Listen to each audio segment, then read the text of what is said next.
the Sisu Squid cosplay, and today we're going to be talking about how to put in rivets and eyelets and what's the difference between the two. I'm going to be demonstrating on these two different pouches that I made out of leather. You can also use these same techniques on stuff like Warbler and EVA foam. However, if you work with EVA foam and you're like hammering into it, you have to be extra careful, otherwise you're going to punch right through the foam. So let's get started with rivets. Alright, let's begin. Now to start off with, we're going to need some of the basic tools. I have my leather projects right here that I've already made. I have my miniature anvil, which is not necessary, but it is a lot of fun to use. You will need something, a very hard surface to work on though. That's not going to give away when you hammer it. I have my handy dandy mallet here. I'm using a mallet, not a hammer, because I do not want to wreck my rivets or wreck my hammer.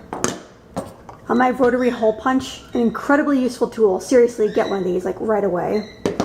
My pen for marking, and of course my rivets. I see that these rivets have two parts to them, the base and the cap. The cap can just sit like that. And we're going to hammer these two together so that they form a nice strong bond. Some rivets have flat bottoms and tops, so you can kind of alternate which way you want to put them into leather. This one has a set bottom, so this is definitely going to go in the back of my piece. Now I'm going to start with this one here. I'm going to put rivets here, here, here, and here. Start off with this decoration. Now first of all, I have to punch the hole. And to do that, with my handy dandy rotary hole punch, I have to figure out the size of the hole that I need for the rivet. So I'm going to measure it up. It's about the right size. See how they match up like that? I'm going to take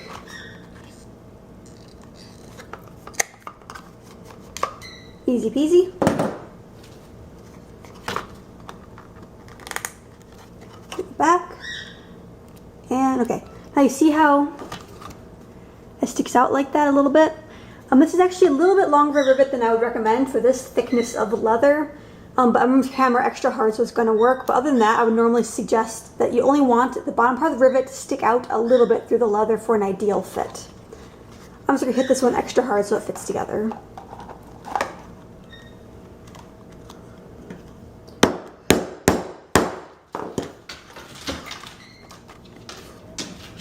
There you go. And that is in there. It's really hard to pull a rivet out once you put it in. So I recommend making sure that you get it right on the first try. Otherwise you're going to be in for some frustration. Trust me on that.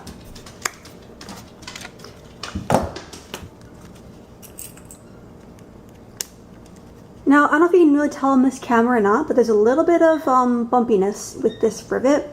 That's because I hit it from the top. Now if I turn it over, come on.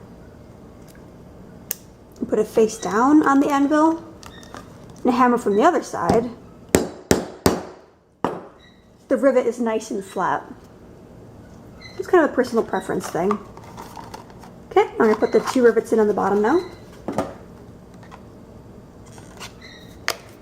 Now if you're trying to put a rivet or put a hole in a place like towards the middle of the piece, like I wanted it here and I can't get it, then handheld hole punch is recommended, but they are very loud and a little bit harder to use. So usually for those hard to reach places, I just use a utility blade and then make a hole by hand, kind of by drilling it into the leather. That way it's a little bit more dangerous though, and I don't recommend it unless you have practice.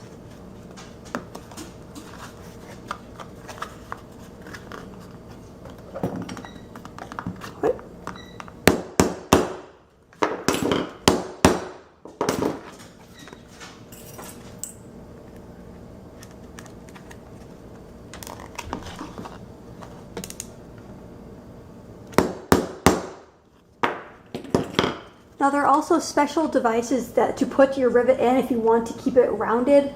I personally like the look of flattened rivets, but that's just a personal preference. I'm going to make sure this is in all the way.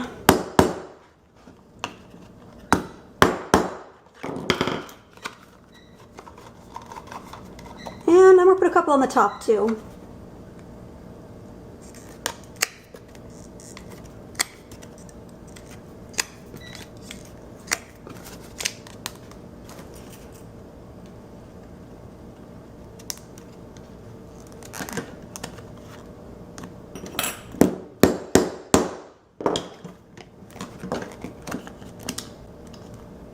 Come on.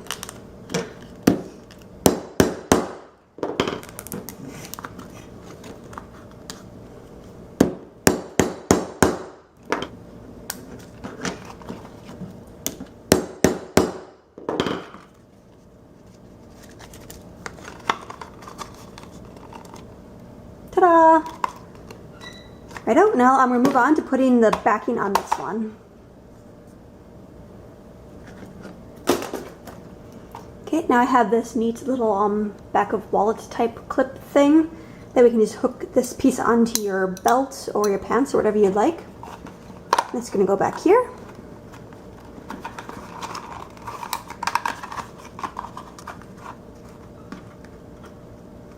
A little bit higher than midway.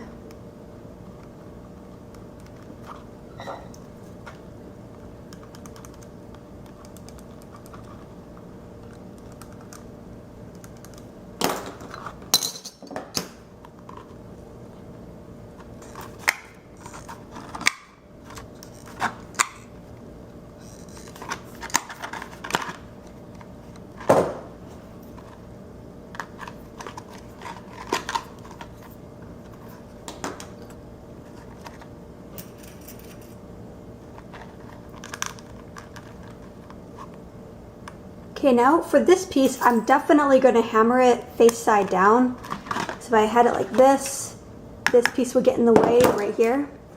If I put it the other way and lay it flat, it's a bit hard to do with a camera in the way, but let's try.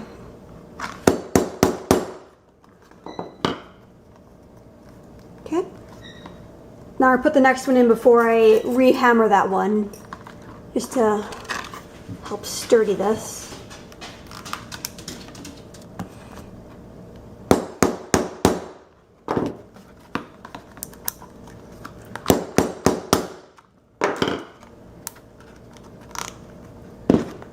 Watch your fingers.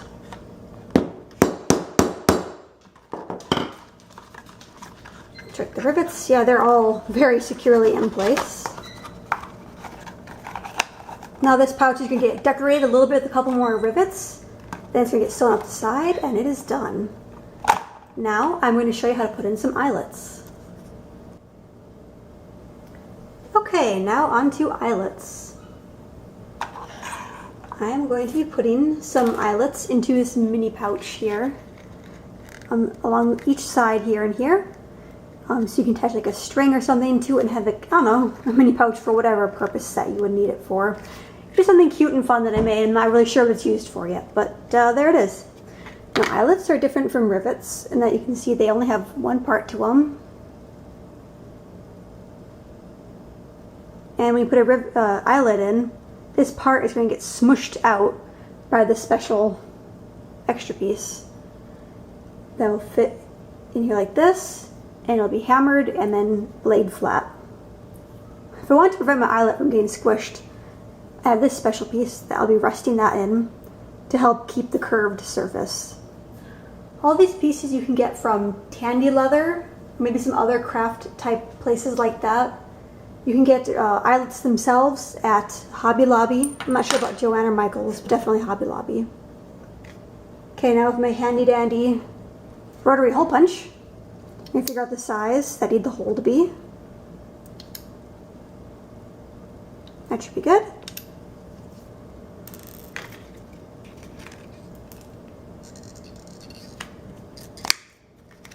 Now putting in eyelets is useful if you want to attach like a string or a chain or something to your costume or whatever, and not have the fabric around it rip or tear. It gives it some structural support, and they also look nice too. So.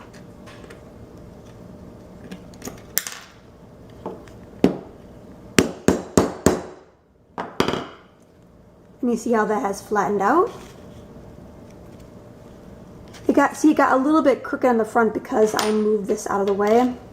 Also, I've used a little bit too much force. A little bit of force goes a long way with an eyelet. So it's better to hit it fewer times and then see if you need to hit it more than to hit it too many times and to have a ruined eyelet.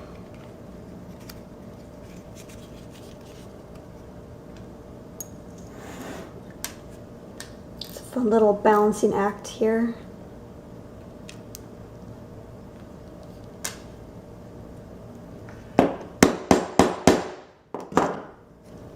See, look at that. It's nice and perfectly round still on this surface. That's the difference having the right tools makes. However, it's not fully smushed yet, so I'm going to do a couple more hits. And try to balance this again.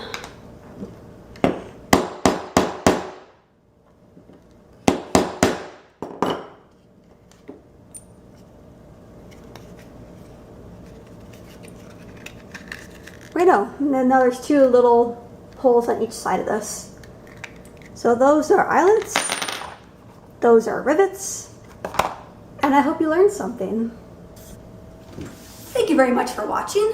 That's all I have time for today, but I hope you learned a nice little lesson on rivets and eyelets in leather. If you have any questions, please post them in the comment section below or on my Facebook page, which I'll put the link somewhere around here. So yeah, thank you again, and go be creative today. You can do it.